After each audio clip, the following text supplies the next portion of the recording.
जय जैन पंडित जी। हाँ जय जैन, शुरू करते हैं। हाँ। मंगलम भगवान वीरो मंगलम गौतमो गणी मंगलम कुंद कुंदाद्यो जैन धर्मो सुमंगलम सर्वमंगल मांगल्यम सर्वकल्याणकारकम प्रधानम सर्वधर्माणां जैनम जयतु शासनम सिद्धं शुद्धं प्रणमीय जिनेन्द्रवर्णेमि चन्द्रमकलङ्कं गुणरयणभूषणोदयं जीवस्य परुगणं मोक्षम्। पंच परमेष्टि भगवान की जय। परम पूज्य आचार्य गुरुवर विद्यासागर जी महाराज की जय।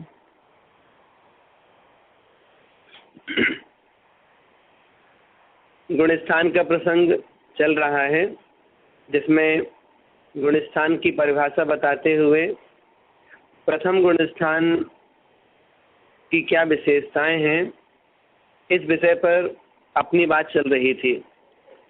विशेषताएं बताते हुए गुणस्थान मिथ्यात् गुणस्थान में जीवों की संख्या बताई गई, मिथ्यात् गुणस्थान का काल बताया गया, चारों गतियों में मिथ्या दृष्टि जीव कहाँ कहाँ पाए जाते हैं, ये विषय बताया गया।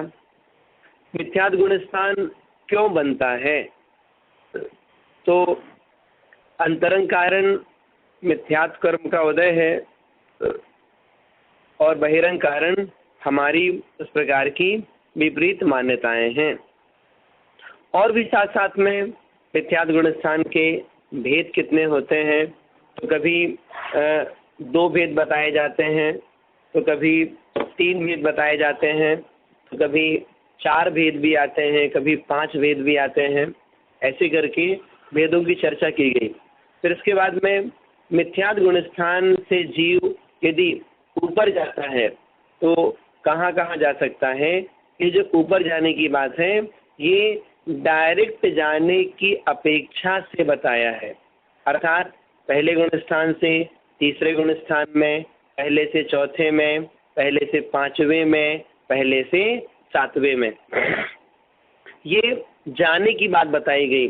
तो किस गुणस्थान में सादी मिथ्या दृष्टि जाता है, किसमें अनादि मिथ्या दृष्टि जाता है, और ऊपर गुणस्थानों में जाने के लिए किन कषायों का अनुदय होता है अथवा किन कर्मों का उपशम होता है, इसके माध्यम से यह जीव ऊपर जाता है। फिर दूसरी बात आई थी कि पहले गुणस्थान में जीव कहाँ से गिरता है, तो आपको बताया था कि दूसरे गुणस्थान वाली भी पहले में गिरता है, तीसरे वाला, चौथे वाला, 5वें वाला, 6ठे वाला, ये जीव गिर सकते हैं। इस प्रकार से पहले गुणस्थान से कहाँ कहाँ जाते हैं और पहले गुणस्थान में कहाँ कहाँ से आते हैं, यहाँ तक का प्रसंग अपना हो गया था। यहाँ तक के प्रसंग में कोई प्रश्न हो तो आप पूछ सकते हैं या फिर विषय को आगे बढ़ाया जाए। अशोक भाई साहब, एक प्रश्न था जी। बोलिए। के बाद वाला मिथ्यात् में बाद वाला नहीं आएगा, 6ठे तक ही मिथ्यात् में गिरेगा। हाँ, 6ठे गुणस्थान तक के जीव मिथ्यात् में गिर सकते हैं, इससे ऊपर नहीं। क्यों? क्योंकि कुछ प्रसंग ऐसे हैं जिनके बारे में आचार्य ने लिखा है कि सप्तम गुणस्थान वाला यदि नीचे गिरता है तो वो 6ठे गुणस्थान में ही गिरेगा। क्यों? सप्तम गुणस्थान में इतना तीव्र संक्लेश उत्पन्न नहीं हो पाता कि जीव सप्तम गुणस्थान से पहले गुणस्थान में गिरे, या सप्तम से चौथे में गिरे, या सप्तम से 5वें में गिरे। इतना संक्लेश सप्तम गुणस्थान में नहीं हो पाता, लेकिन 6ठे गुणस्थान में इतना संक्लेश हो सकता है। अर्थात 6ठे गुणस्थान में किन्हीं मुनि महाराज के संजुलन कषाय के चतुस्थानीय कर्म का उदय हो तो छठे गुण स्थान से पहले गुण स्थान में गिर जाता है। मतलब संजुलन कसाय की इतनी तीव्रता वहां पर उदय में आ जाए तो पहले गुण स्थान में आ जाएगा, लेकिन सप्तम गुण स्थान में इतना संकेत नहीं होता है, इसलिए छठे गुण स्थान वाला सातवें गुण स्थान वाला इतना संक्लेश कर पाता कि वो छठे में आ जाए। देखा अभी समझ में आ गया? हाँ पंडित जी। हाँ, पर वो मुनि महाराज होते हैं छठे मतलब सातवें में, तो इसलिए वो नहीं गिरते हैं, पर छठे वाले भी मुनि महाराज होते तो वो कैसे गिर जाते हैं? क्योंकि संजुलन कसाई का ज्यादा वो हो जाता है। ठीक है, ठीक है। आप प्रश्न कर रहे हैं सप्तम वाले भी मुनि महाराज हैं और छठे गुण स्थान वाले भी मुनि महाराज हैं। सप्तम वाले नीचे नहीं गिर सकते और छठे वाले पहले गुण स्थान तक गिर सकते हैं। कारण क्या है? कारण ये है सप्तम गुण स्थान में प्रमाद नहीं है और छठे गुण स्थान में प्रमाद है। तो प्रमाद के कारण से यदि संक्लेश बढ़ जाए तो नीचे गिर जाते हैं और सप्तम में अप्रमत्त अवस्था है। तो अप्रमत्त अवस्था वाला जीव जहाँ पर संजुलन कसाय की मंदता कही जाती है, वो मंदता वाला जीव डायरेक्ट संक्लेश में नहीं आता, उसकी कषाय थोड़ा तीव्र हो पाती है, इसलिए वो छठे में गिरता है और छठे में प्रमाद होने के कारण से वो नीचे तक गिर जाता है, क्योंकि नाम उसका ये छठे गुण स्थान का प्रमत्त संयत। ठीक है? हाँ ठीक है। तब फिर वो थोड़ी औरत तक के लिए गिरता होगा, वापस आ जाता होगा नहीं? अब देखो छठे गुण स्थान पर जीव नीचे गिर जाए तो नीचे गिरने पर क्या वो पुनः छठे गुण स्थान में आ सकता है क्या? तो छठे गुण स्थान में वो पुनः आए, उसी भाव में आए अथवा एक अंतर मुहूर्त में आए, कुछ जरूरी नहीं है। हो सकता है छठे से गिर करके कोई चौथे में आ गया या पांचवें में गिर गया या पहले गुण स्थान तक गिर गया। अब ऐसा जी हो सकता है बहुत लंबे समय तक नीचे गुण स्थानों में रहे। अच्छा। फिर उसकी विशुद्धि बने तो फिर वो ऊपर सातवें में जाए, फिर छठवें में गिरे, क्योंकि जो छठवां गुण स्थान है ये नियम से गिरने की अपेक्षा से बनता है। मीन्स पहले, दूसरे, तीसरे, चौथे और पांचवें इन गुण स्थान वाले जीव छठे गुण स्थान में नहीं जाते। मतलब नीचे गुण स्थान वाले जीव छठे गुण स्थान में नहीं जाते, छठे गुण स्थान में जीव ऊपर वाले ही आते हैं। ऊपर से भी कौन आता है? सप्तम गुण स्थान वर्ती जीव ही छठे गुण स्थान में गिरता है। तो जो छठे गुण स्थान से गिर करके नीचे आ गया है वो पुनः छठे में कब जाएगा? जरूरी नहीं है कि कब जाएगा, तो कभी नहीं जाएगा क्या? जाएगा, अवश्य ही जाएगा, लेकिन कब जाए ये नियत नहीं है। ये उसके अपने परिणामों पर निर्भर करता है। हो सकता है उसी भाव में चला जाए, हो सकता है कि अर्धबुद्धिगत परावर्तन बाद छठे गुण स्थान में जाए। क्योंकि एक बार संयम लेने के बाद में अथवा सम्मिक्त होने के बाद में जीव का संसार काल अर्धबुद्धिगत परावर्तन शेष रहता है, तो वो जीव पुनः जाए तो उतने समय बाद जा सकता है। ठीक है? ठीक है। हाँ चलो पहले गुण स्थान पर। हाँ कुछ और पूछ रहे कोई क्या? हाँ मैं पूछ लीजिए, एक प्रश्न है। बोलिए। ये पंडित जी जैसे शुरू में आपने ग्रहित मिथ्यात्व और अग्रहित मिथ्यात्व बताया था। हाँ। और उसके बाद में नैसर्गिक और परोपदेशिक, तो पंडित जी ये एक जैसा नहीं है, अलग अलग है क्या इनका? एक ही चीज है, एक ही चीज है। शास्त्रों में नाम अलग अलग आए हैं। जैसे आपने प्रश्न किया मिथ्यात्व के दो भेद हैं, गृहीत और अगृहीत, और दूसरे प्रकार से बताया नैसर्गिक और परोपदेशिक। इन दोनों में अंतर है क्या? ये दोनों क्या है? एक दृष्टि से पर्यायवाची नाम कहे जाते हैं। जैसे हम सम्यक दर्शन की बात करते हैं कि सम्यक दर्शन उत्पत्ति की अपेक्षा से दो प्रकार का होता है। कौन कौन सा होता है? नैसर्गिक और अधिगमज, निसर्गज और अधिगमज। तो वैसे ही जो मिथ्यात्व है, तो जो मिथ्यात्व कर्म के उदय के कारण से अनादिकाल से चला आ रहा है उसे नैसर्गिक कह दिया। और इसी भाव में किसी का उपदेश सुन करके जो हमारी विपरीत धारणाएं, विपरीत मान्यताएं बनी हैं, उसे परोपदेशिक कह दिया। परोपदेशिक को अपन गृहीत में ग्रहण कर सकते हैं और नैसर्गिक को अगृहीत में ग्रहण कर सकते हैं।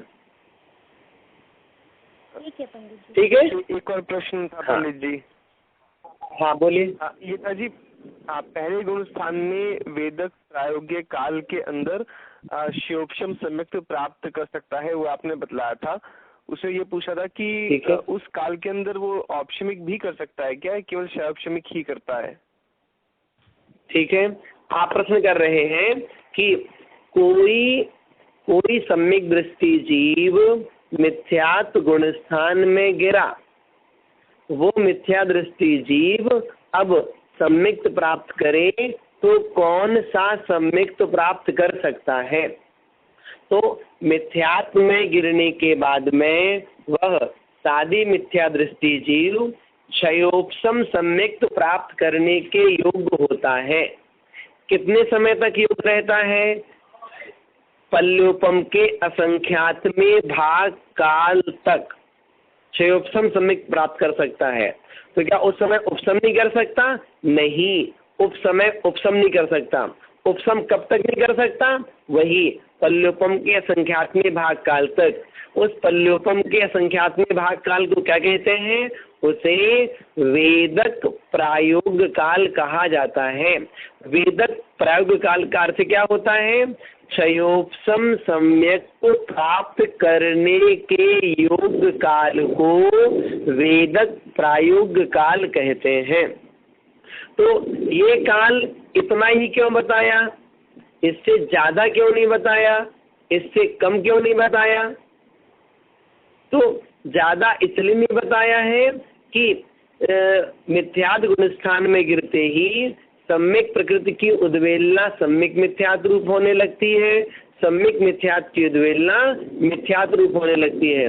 तो उद्वेलना होते होते होते होते सम्यक मिथ्यात्व और सम्यक प्रकृति का सत्व जब थोड़ा रह जाता है और उसकी स्थिति और अनुभाग ये भी कम हो जाते हैं, प्रस जीव की अपेक्षा से सम्यक मिथ्यात्व और सम्यक प्रकृति की स्थिति जब पृथक सागर से कम हो जाती है, उस समय जीव उपशम सम्यक्त प्राप्त कर सकता है, क्षयोपशम नहीं। क्यों? वेदक प्रायोग काल कब तक कहा जाता है? जब तक सम्यक मिथ्यात्व और सम्यक प्रकृति की स्थिति पृथक सागर से अधिक हो। उससे कम होने पर उपशम सम्यक्त प्राप्त करने के योग्य होता है, क्षयोपशम नहीं। कहने का मतलब क्या? कहने का मतलब ये, अनादि मिथ्या दृष्टि जीव उपशम सम्यक्त ही प्राप्त करता है। सादी मिथ्या दृष्टि जीव वेदक प्रायोग काल में क्षयोपशम सम्यक्त और वेदक प्रायोग काल बीत जाने के बाद उपशम सम्यक्त प्राप्त करने के योग्य होता है। शिरीष जी। हाँ जी पंडित, समझ में आ गया एकदम, बहुत बढ़िया जी। हाँ चलिए, और कोई प्रश्न किसी का है? चलो, अपन मिथ्यात्व गुण स्थान की विशेषताएं सीख रहे थे। तो अंतरंग परिणाम और बहिरंग परिणाम, इन दोनों की बात भी आपके सामने की गई थी। तो अंतरंग परिणाम की जो विशेषता है वो किस प्रकार से कही जाएगी? जैसे अनंतानुबंधी कषाय की तीव्रता है, उस तीव्रता के कारण से विपरीताभिनिवेश उत्पन्न होता है। अनंतानुबंधी कषाय की तीव्रता है, उस कारण से पंचेंद्रिय विषयों में अत्यंत आसक्ति रहती है। अनंतानुबंधी कषाय की तीव्रता है, उस तीव्रता के कारण से अहंकार ममकार परिणाम उत्पन्न होता है। उस अनंतानुबंधी कषाय की तीव्रता है, इसलिए कर्ता बुद्धि भोक्ता बुद्धि रहती है। अनंतानुबंधी कषाय की तीव्रता है, इसलिए कई बार धर्म की बात सुनने का मन ही नहीं होता, सुनने के बाद ग्रहण करने का मन नहीं होता। ग्रहण भी कर लिया, उसके बाद में अंतरंग परिणति में परिवर्तन नहीं आता है। तो कहीं न कहीं इन सबके पीछे वह अनंतानुबंधी कषाय का संस्कार काम करता है। इसलिए आचार्यों ने बताया मिथ्यात्व और अनंतानुबंधी ये दो ऐसे हैं जिनके कारण से जीव विपरीताभिनिवेश में ग्रसित रहता है। अनंतानुबंधी और मिथ्यात्व के उदय के कारण से सम्यक दर्शन के 8 अंगों का पालन भी नहीं हो पाता। क्यों? मिथ्यात्व के कारण से प्रारंभ के 4 अंग नहीं आ पाते और अनंतानुबंधी के कारण से बाद के 4 अंग नहीं आ पाते। ऐसा क्यों कहा है? प्रारंभ के 4 अंग, अंग मतलब जो निसंकित, निकांक्षित आदि 8 अंग हैं। प्रारंभ के जो 4 अंग सम्यक दर्शन के हैं ये श्रद्धानात्मक हैं और बाद के 4 अंग हैं वो आचरणीय है। तो जो श्रद्धानात्मक अंग नहीं आ पाते हैं उसके पीछे कारण मिथ्यात्व कर्म का उदय है और आचरणीय 4 अंग बाद के नहीं आ पाते हैं उसके पीछे कारण अनंतानुबंधी कषाय का उदय है। और सम्यक्त के प्राप्त होते ही ये 8 अंग जीवन में आ जाते हैं। इसलिए मतलब जो विपरीत मान्यताएं हैं उन सब के पीछे कारण ये अनंतानुबंधी और मिथ्यात्व होता है। एक प्रसंग और बताना चाहते हैं। जो ये अनंतानुबंधी कषाय का उदय है ये पहले गुण स्थान में भी होता है और दूसरे गुण स्थान में भी होता है। अब कोई यहाँ प्रश्न करे कि अनंतानुबंधी कषाय के उदय के कारण से सम्यक्त्व का नाश होता है या चारित्र का नाश होता है। मीन्स अनंतानुबंधी कषाय का उदय सम्यक्त्व नहीं होने देता कि चारित्र नहीं होने देता। तो आचार्यों ने इस विषय में बहुत अच्छी बात लिखी। वो कहते हैं अनंतानुबंधी कषाय द्विमुखी है, अर्थात 2 प्रकार से काम करती है। अनंतानुबंधी कषाय सम्यक्त्व का भी घात करती है और चारित्र का भी घात करती है। आप बोलेंगे सम्यक्त्व का घात करती है, इसका मतलब क्या है? इसका मतलब ये है कोई सम्यक दृष्टि जीव है और अनंतानुबंधी कषाय के उदय के कारण से नीचे गिर गया। कहाँ पहुंच गया? दूसरे गुण स्थान में। तो दूसरे गुण स्थान में अनंतानुबंधी कषाय के उदय के कारण से विपरीताभिनिवेश उत्पन्न होता है। इसलिए दूसरे गुण स्थान में ज्ञान को मिथ्या कहा जाता है। कुमति, कुश्रुत और कुअवधि ज्ञान। अनंतानुबंधी कषाय चारित्र का भी घात करती है। तो किस चारित्र का घात करती है? एक दृष्टि से हम कह सकते हैं कि अनंतानुबंधी कषाय के उदय से सम्यक्त्वाचरण चारित्र नहीं होता। दूसरी अपेक्षा से जो अणुव्रत महाव्रत रूप चारित्र है क्या इस प्रकार का चारित्र घात करती है? तो आचार्यों ने कहा अनंतानुबंधी कषाय अणुव्रत महाव्रत आदि चारित्र का घात नहीं करती, लेकिन उस चारित्र को घातने वाली जो अप्रत्याख्यानावरण आदि कषाय हैं उन कषायों को अनंत प्रवाह देती रहती हैं। कौन? अनंतानुबंधी कषाय। जब तक अनंतानुबंधी कषाय रहती है तब तक जीव ना तो सम्यक्त्वाचरण चारित्र पाल पाता है, न सम्यक्त्वाचरण चारित्र पाल पाता है, न देश चारित्र पाल पाता है, न सकल चारित्र पाल पाता है। किस कारण से? अनंतानुबंधी होने के कारण से। और अनंतानुबंधी के जाने पर सम्यक्त्वाचरण चारित्र आ गया। ये सम्यक्त्वाचरण चारित्र क्या है? तो अष्टपाहुड़ जी में आचार्य कुंद महाराज जी ने जहाँ चारित्र पाहुड़ की बात की है वहाँ लिखा है चारित्र 2 प्रकार का है। एक सम्यक्त्वाचरण चारित्र, दूसरा संयमाचरण चारित्र। सम्यक्त्वाचरण चारित्र क्या है? सम्यक दर्शन के 8 अंगों का पालन करना, सम्यक दर्शन के 25 दोषों से दूर रहना, ये सम्यक्त्वाचरण चारित्र कहलाता है। अर्थात सम्यक दर्शन के साथ में होने वाला नैतिक आचरण। हाँ, सम्यक दर्शन के साथ होने वाला जो नैतिक आचरण है वो सम्यक्त्वाचरण चारित्र है। और फिर जो धार्मिक आचरण बना वो अणुव्रत महाव्रत होने पर होगा। हाँ बोलिए शिरीष जी। ये एक जगह ऐसे भी सुनने में आता है कि सम्यक्त्वाचरण चारित्र में ये 8 अंग और 25 दोषों से रहित जो बतलाया, इसके साथ में अन्याय अनीति अभक्ष का त्याग भी हो, ऐसा भी आ जाएंगे वो तो, में आया, देखो अगर पढ़ने में वो उसमें इंक्लूड है, सुनो वो इंक्लूड हो जाएगा उसमें। अनीति अन्याय अभक्ष का त्याग होगा, संसार शरीर भोगों से विरक्ति होगी, ये सारी चीजें उन अंगों के अंतर्गत इंक्लूड हो जाती हैं वो। जी। और प्रशम सम्वेक अनुकंपा आस्तिक ये गुण उसके पास होंगे, वो सारी चीजें उसमें आ जाती हैं। यही सब सम्यक्ताचरण चारित्र कहलाता है। फिर तो इसमें अभक्ष का त्याग है जी, तो उसमें अभक्ष में क्या चीजें आएंगी? बस ये मोटी मोटी मध्यमास्मरु और हाँ मोटी चीजें आएंगी अभक्ष में यहाँ पर। हाँ हाँ, मतलब जो साक्षात नॉनवेज है वो अभक्ष की कोटि में यहाँ पर आएगा। ठीक है जी, ठीक है पंडित जी, ठीक है ना। हाँ हाँ जी, आगे बढ़े चलिए। तो हाँ जी। पहले गुण स्थान में अंतरंग परिणति को लेकर के आपके सामने और विशेष स्पष्ट किया गया। पंडित जी कुछ और तो नहीं पूछना इसमें आपको? हाँ, ये चौथे गुण स्थान में सर्वचरण चरित्र बनेगा।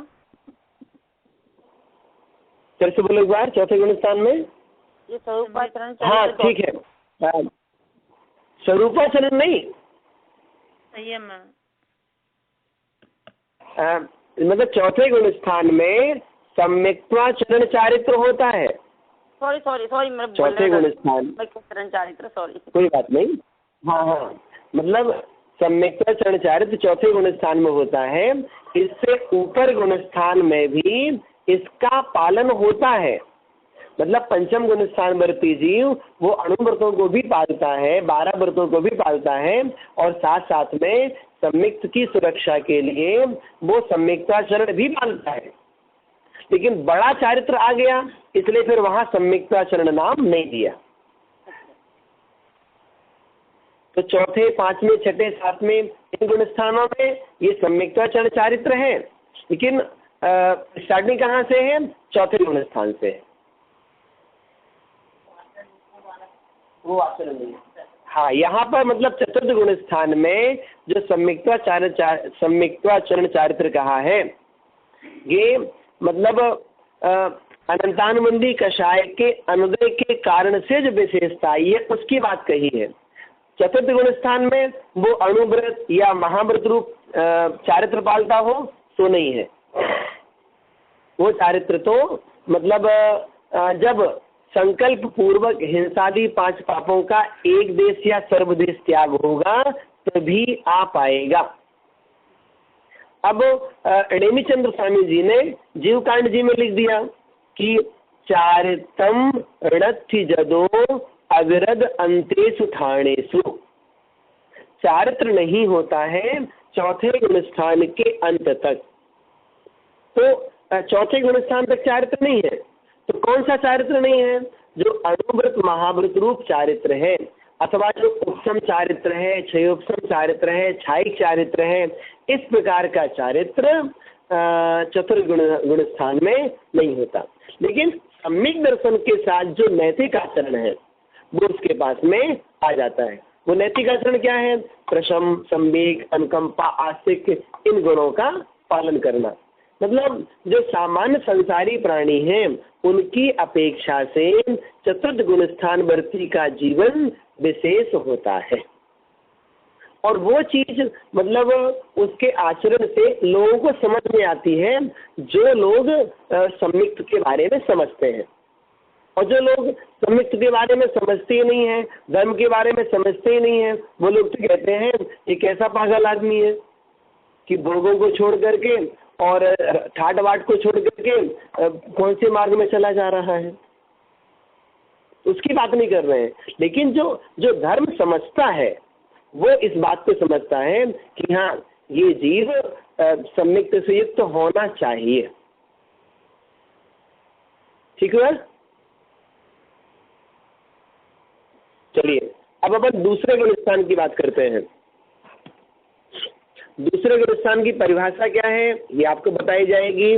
दूसरे गुण स्थान की विशेषताएं बताई जाएंगी और भी दूसरे गुण स्थान में कहाँ से आते हैं इत्यादि बातें भी की जाएंगी।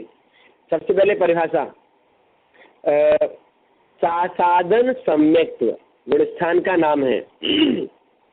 पहली परिभाषा बताई गई है कि सम्यक्त्व रूपी शिखर से गिर गया है अथवा सम्यक्त रूपी रत्न पर्वत से गिर गया है, मिथ्यात्व रूपी धूलि को प्राप्त नहीं हुआ है, लेकिन नियम से प्राप्त होगा। ऐसा सम्यक्त की विराधना करने वाला जीव सासादन सम्यक्त्वी कहलाता है। एक परिभाषा बताइए, मतलब सम्यक्त रूपी शिखर से गिर गया है लेकिन मिथ्यात्व रूपी धूलि को प्राप्त नहीं हुआ, लेकिन नियम से प्राप्त होगा। कहने का मतलब क्या? कहने का मतलब है कि दूसरे गुणस्थानवर्ती जीव दूसरे गुणस्थान से ऊपर नहीं जाता, दूसरे गुणस्थान से नियम से वो नीचे गिरता है। कहाँ गिरता है? पहले गुणस्थान में गिरता है। सासादन सम्यक्त की दूसरी परिभाषा, उसके पहले देखें कि दूसरे गुणस्थान में कौन गिरता है? दूसरे गुणस्थान में सम्यक दृष्टि गिरता है। अब सम्यक दर्शन के 3 भेद हैं, उपसम सम्यक्त, क्षय उपसम सम्यक्त और छायिक सम्यक्त।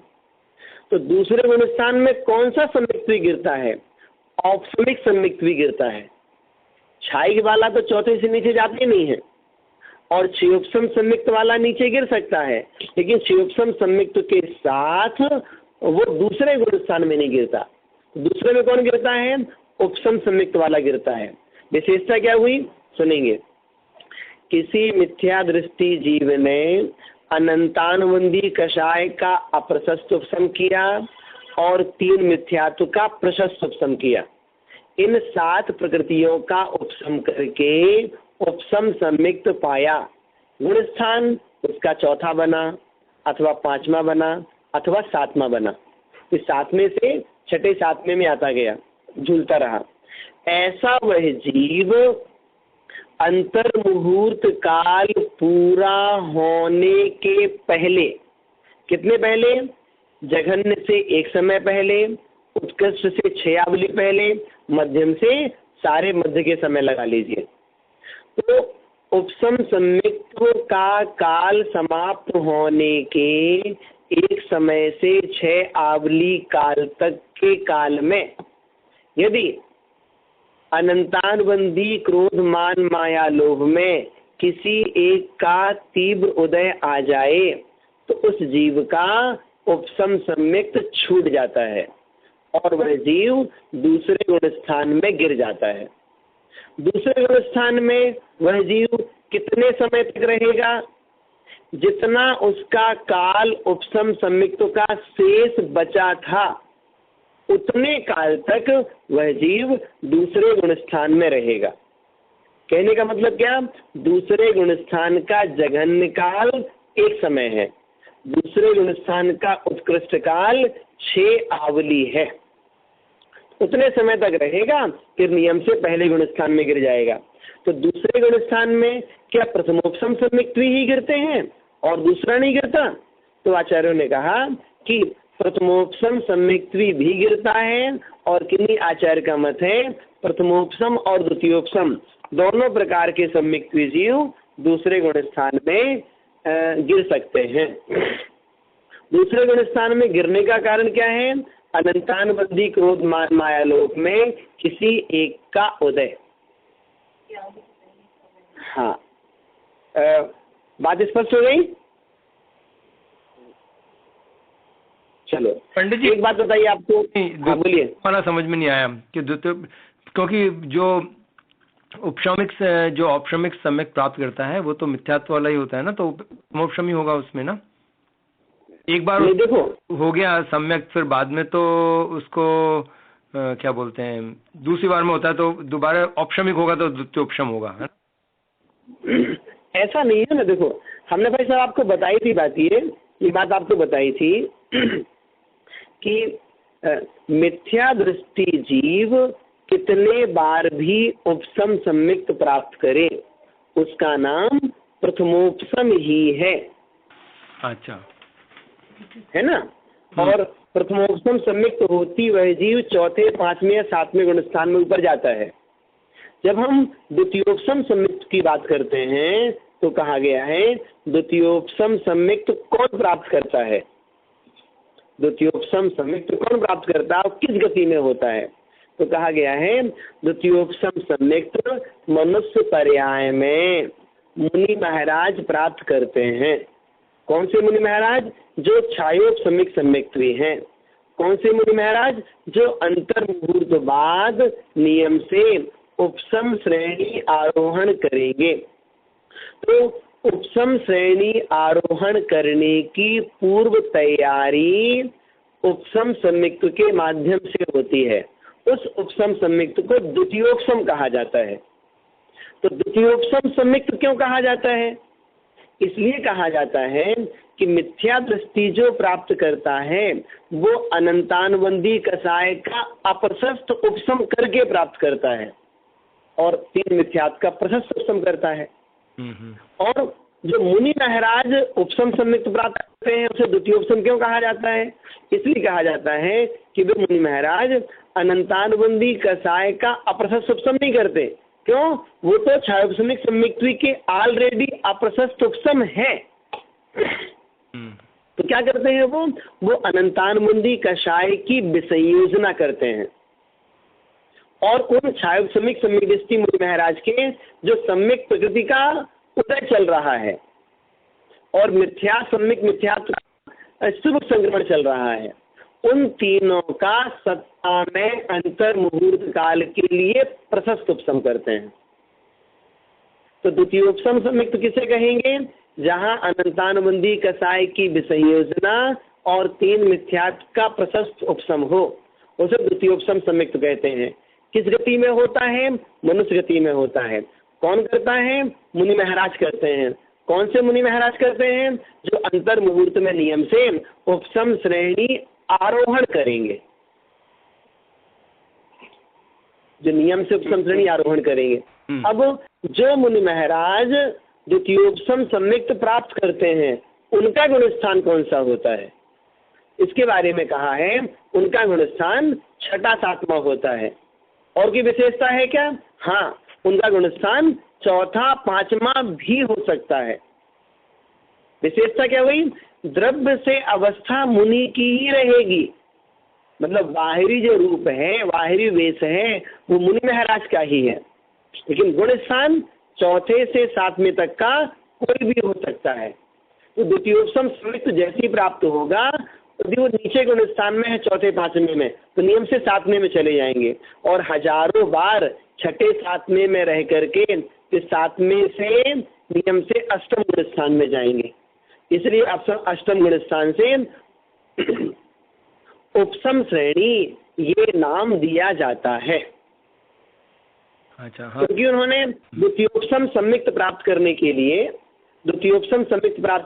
लिए 7 प्रगतियों के बारे में विशेषता बता दी कि अनंतानुबंधी की विसंयोजना और 3 मिथ्यात्व का उपसम।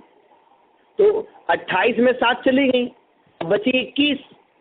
उन 21 प्रगतियों का उपसम करने के लिए जो प्रक्रिया होती है उसे उपसम श्रेणी कहा जाता है। अच्छा अतुल भाई साहब, हाँ ठीक है, ठीक है।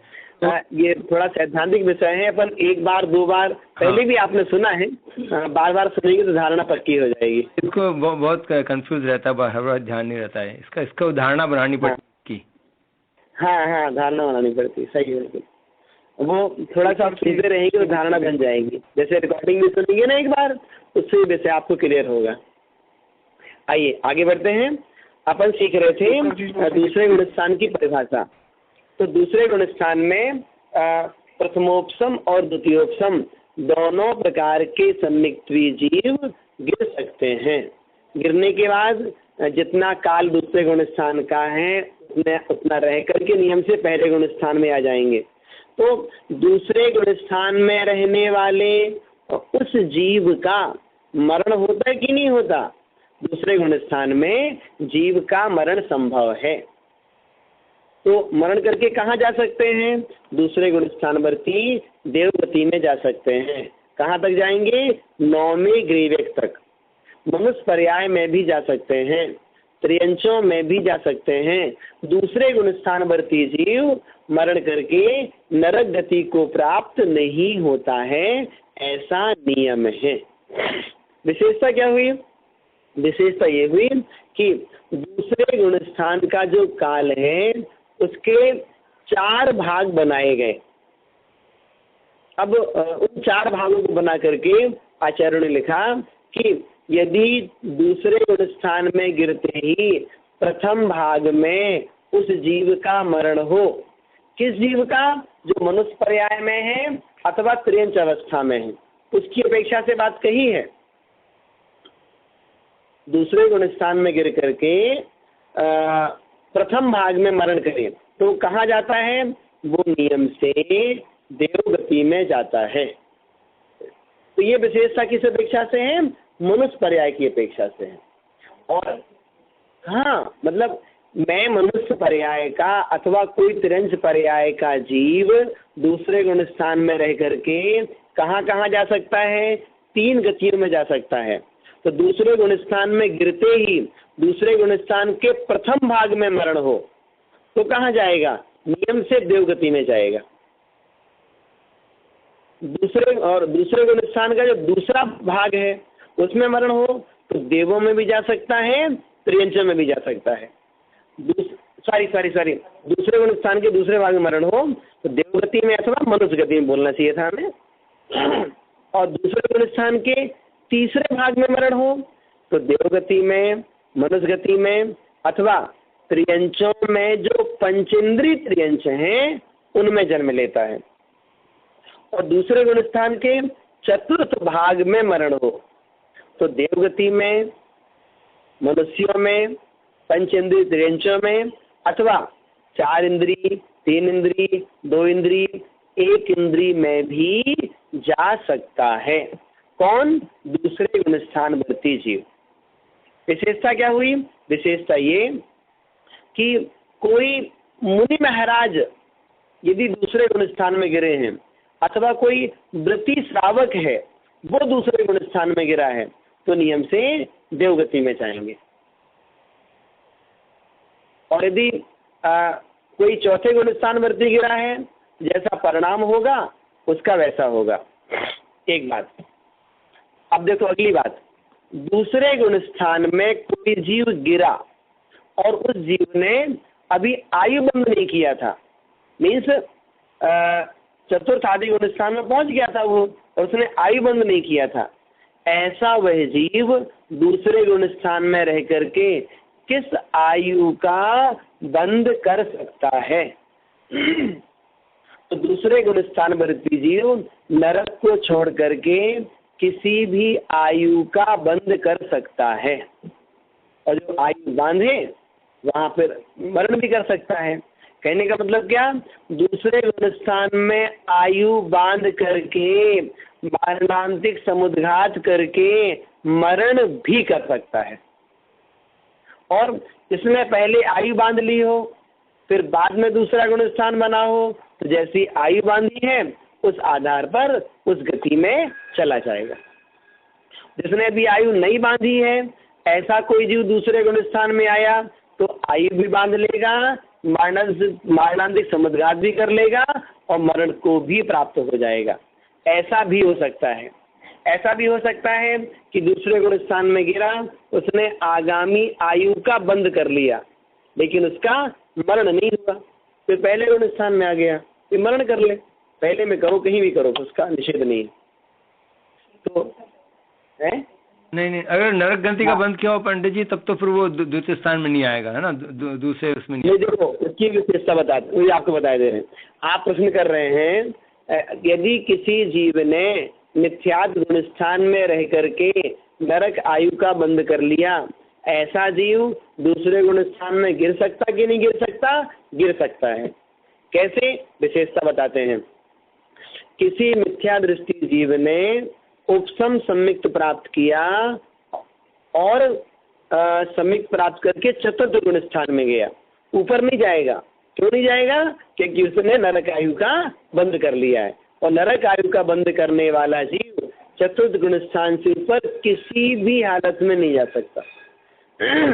तो वह जीव चतुर्थ गुण स्थान में गया और वहां पहुंच करके एक नियत काल तक रहा और रह करके दूसरे गुण स्थान में गिर गया, दूसरे गुण स्थान में गिर गया, लेकिन उसका मरण वहां पर नहीं होगा, मरण उसका फिर पहले गुण स्थान में ही होगा।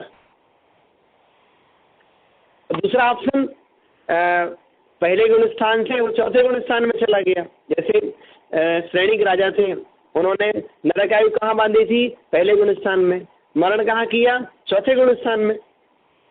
तो पहले गुण स्थान में नरकायु बांधने वाला चौथे गुण स्थान में मरण कर सकता है, लेकिन किसी भी गुण स्थान में नरकायु बांधने वाला दूसरे गुण स्थान में मरण नहीं कर सकता है। ठीक हुआ? हाँ पंडित जी। हाँ, चलो दूसरे गुण स्थान की और विशेषताएं देखते हैं। दूसरे गुण स्थान में जीव कहाँ कहाँ से आ सकता है? तो पहले गुण स्थान से नहीं आ सकता, ये आपको पहले बता दिया था। तीसरे गुण स्थान वाला नहीं आता, ये भी आपको बता दिया। क्यों बता दिया? विषय स्पष्ट है कि दूसरे गुण स्थान में औपसमिक सम्यक त्रि ही गिरते हैं। तो चौथे, पांचवें और छठे, इन तीन गुण स्थान वाले जीव, चौथे, पांचवें और छठे, इन तीन गुण स्थान वाले जीव जो औपसमिक सम्यक त्रि हैं, तो इन जीवों के अनंतानुबंधी कषाय का तीव्र उदय आ जाने के कारण से विपरीताभिनिवेश उत्पन्न होता है और जीव दूसरे गुण स्थान में गिर जाते हैं। हाँ, ठीक है। हम एक बात और कहना चाहते हैं, मतलब एक आचार्य महाराज यति वृषभ आचार्य, इन्होंने चूर्णी सूत्र लिखे हैं। यति वृषभ आचार्य महाराज ने चूर्णी सूत्र लिखे। उन चूर्णी सूत्रों में उन्होंने लिखा है कि उपश्रेणी वाला जीव भी दूसरे गुण स्थान में गिर सकता है। एक वो भी उनका मतलब मत है, लेकिन वो प्रवाहमान धारा नहीं है। प्रवाहमान धारा ये है कि जो प्रथमोपसम सम्यक त्रि है वो दूसरे गुण स्थान में गिरता है। उस अपेक्षा से चौथे, पांचवें और छठे गुण स्थानवर्ती जीव अनंतानुबंधी कषाय के तीव्र उदय के कारण से, अनंतानुबंधी कषाय के उदय में होने वाला विपरीताभिनिवेश होने के कारण से वो दूसरे गुण स्थान में गिर जाते हैं। सातवें वाले नहीं गिरते, क्योंकि सातवें गुण स्थान से गिरने का एक ही मार्ग है नीचे, छठे में आते। अब अंतिम पॉइंट, दूसरे गुण स्थानवर्ती कहाँ जाता है? तो दूसरे गुण स्थानवर्ती जीव नियम से मिथ्यात्व के उदय के कारण से पहले गुण स्थान में गिरते हैं। इस प्रकार आज अपन इतना ही सीखते हैं। दूसरे गुण स्थान की और भी विशेषताएं हैं, उनकी चर्चा हम कल करेंगे। जावाणी के ज्ञान से सुझे लोकालो, तो वाणी मस्तक धरो सदा दे तो ढो।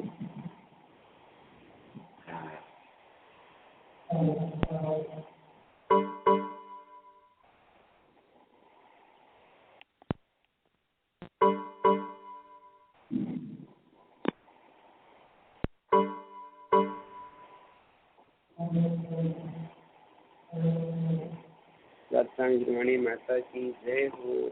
दीदी किताबें आ गई? बहुत बढ़िया, बहुत बढ़िया, बहुत बढ़िया।